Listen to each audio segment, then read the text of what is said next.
Well, thank you so much for receiving our interview.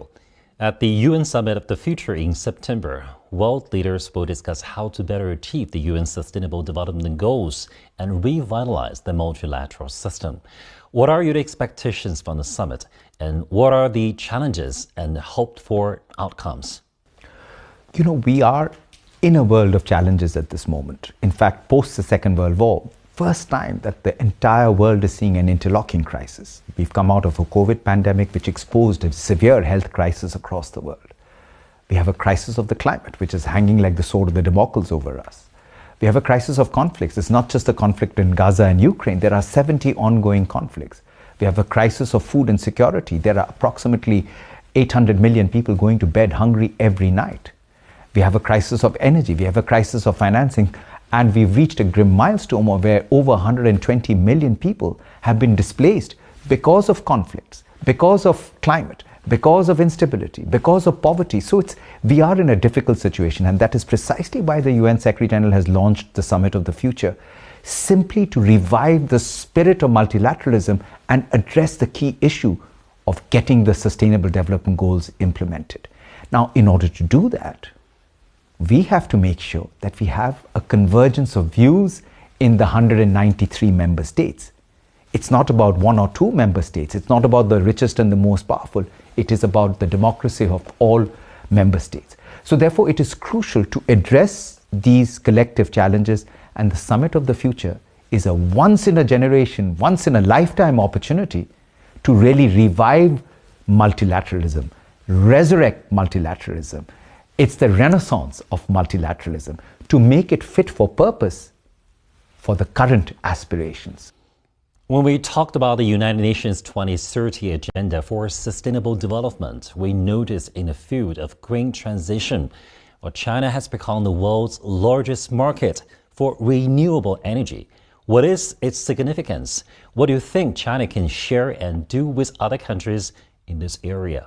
First of all, I want to commend China on this really commendable achievement of cleaning up the air in Beijing. Now, when I look at China, where over 60% of the vehicles are electric, I've been to a place called Kubuchi in Inner Mongolia, where the seventh largest desert in China has been converted into an agriculture wonderland. It produces 3.2 gigawatts of electricity through renewable energy sources, solar and wind power. It has changed the lives and livelihoods of those people in Inner Mongolia. It has given them stability, it has given them hope. As a matter of fact, their per capita GDP is slightly higher than the national average.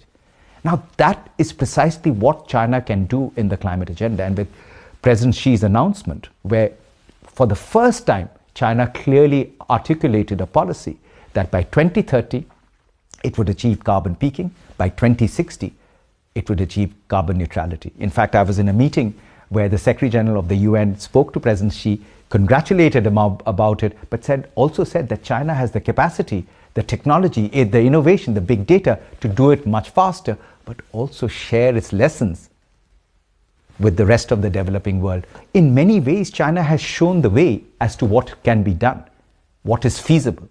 And today, with the amount of knowledge China has gained, I see the role of the United Nations, I see the role of the membership coming together to share some of these best practices with the rest of the developing world to what we can do with the climate agenda. The theme of the preparatory meeting held by International Cooperation Center Joint Council for the UN Summit of the Future is Uphold Multilateralism in Addressing Current and Future Challenges. What do you think is the significance of the multilateralism and international cooperation in its current complex and changing international environment? Today, humanity is threatened by these interlocking crises. It doesn't matter how powerful or developed a country is, or it doesn't matter how poor or weak a country is. We saw that a microscopic virus could go and affect the entire world and set our economies back, and which rivals the Great Depression of the 1930s. That is why renewing the spirit of multilateralism therefore becomes crucial, and the Secretary General is driving that. He wants to make sure that the UN is repositioned, that the UN is fit for purpose, and the UN matches the expectation of those 1.8 billion young people that are looking forward to the UN's leadership.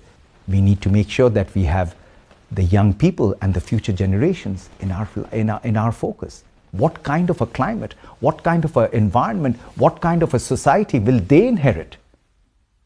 What kind of jobs will they have with the advent of artificial intelligence, which is probably taking up a lot of the jobs that they could be doing? There would therefore be a new generation of skill sets that we have to equip them with.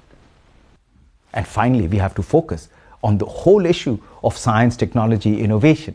So these are the big overlying areas around which the Summit of the Future is being designed.